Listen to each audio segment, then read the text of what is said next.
And now we have Joe Miller. First, I want to thank everyone for showing up here.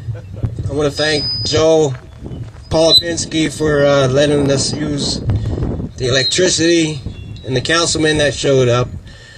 I also want to thank the mayor for walking by. He was actually invited to speak here and speak on his stance on illegal immigration, but is he still here? Maybe we can call him out. It's important that everyone know and understand that we support all legal immigrants and their families, regardless of our stance on the issue of illegal immigration. I myself am not a racist. I have many Spanish friends. I work with a few who are good people, but they speak English, they have families, and they abide by our laws.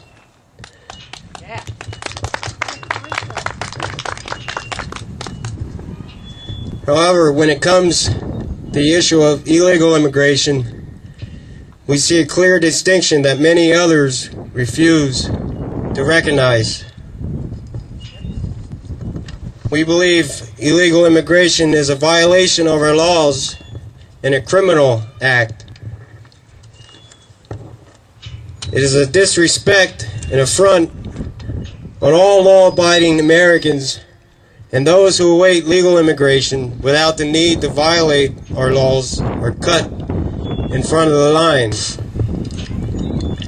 I want to talk a little bit about our borders. I think that's the first step in illegal immigration. On February 17th, testimony to the Senate Intelligence Committee, CIA Director Porter Goss warned that Al-Qaeda might try to use chemical, biological, radiological, and nuclear weapons, and overshadow the more urgent intelligence warning. At the same hearing, Vice Admiral James Loy, Deputy Secretary of Homeland Security, testified that Al-Qaeda has changed tactics for inserting terrorism teams in the United States. According to Admiral Loy, Al-Qaeda plans to use Mexico's professional people smugglers, also known as coyotes, to infiltrate terrorists across our southern border. Admiral Loy's information is based on recent interrogations and has been confirmed by ongoing counterterrorist operations. But Admiral Loy's Mexican bombshell didn't generate widespread media coverage because it was buried in written testimony instead of being delivered in telegenic sound bites. Al-Qaeda's departure from its previous modus operandi means the organization intends to attack us using new methods for which we are unprepared. Under certain conditions, terrorists can easily enter the United States undetected in the stream of hundreds of thousands of illegal aliens who cross Mexico annually. At present, the United States has no defense against this. Washington's decades-long policy of neglect on illegal immigration has spawned the global infrastructure of underworld industries to facilitate the flow of illegal aliens and terrorists.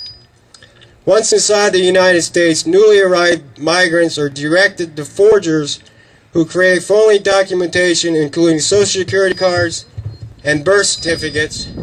These documents satisfy employer requirements, and in most states are more than sufficient to obtain a driver's license.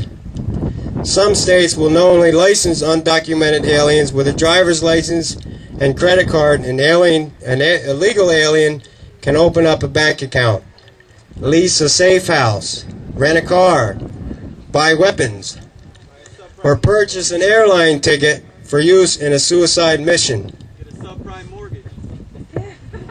Or buy a house. or a brand new car. Congress and the President's continued negligence on this issue to this very day failed to adequately address America's security issue. Take, for example, the capture of terrorist suspect Jose Padilla. The Justice Department says Padilla and an accomplice planned to enter the United States through Mexico to blow up apartment buildings in major cities such as New York. Or the case of suspected Al-Qaeda sleeper agent Mohammed Babar, who told investigators of a scheme to smuggle terrorists across the Mexican border. He is tied to a terror plot to carry out bombings and assassinations in London. Along the Mexican border, there have been stories of suspicious items picked up by local residents, including Muslim prayer rugs and notebooks written in both Arabic and Spanish. These items came from people other than the Mexican people, a subcategory called special interest aliens, who are illegals coming from terrorist sponsoring countries. So what does this mean to us as Americans? It means the failure to control and prevent illegal immigration in the United States increases the likelihood that terrorists will succeed in launching catastrophic and more harmful attacks on the United States. It's that simple. I want to talk a little bit about our crime watch. As Dan said, the borough is having their meeting on the 20th at 7 p.m. at Borough Hall. I will be there. I will be there and question them. I believe council wants to schedule a meeting in reference to the Crime Watch and what it's all about and what we need to do. I don't have a problem with that. Crime rates are rising in our town. They will keep rising if we sit back and watch our streets being overrun by crime and drugs. Many people who were once sitting on their porches enjoying our parks and walking to the corner stores are being driven inside their homes behind locked doors. I'm not from Shenandoah.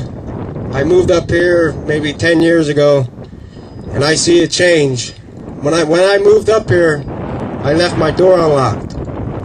Now, I'm inside my house and I keep my door locked. Neighborhood Crime Watch is one of the oldest and most effective crime prevention programs in the country, bringing citizens together with law enforcement to deter crime and make communities safer.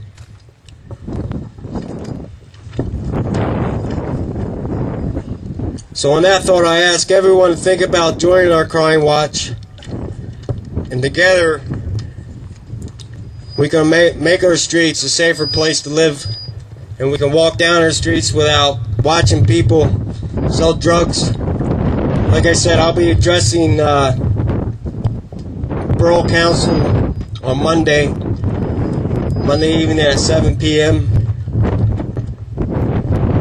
If anyone likes to talk, say anything else.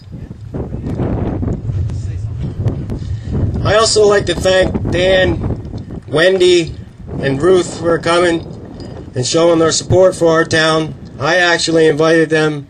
I know a lot of people on my website, just say Shenandoah.com, are offended by that, but I actually invited them to speak on our behalf. And I was being called a racist, and I am far from a racist. Like I said, I have a lot of Spanish friends, but they are legal. There's a big difference between legal immigration and illegal immigration.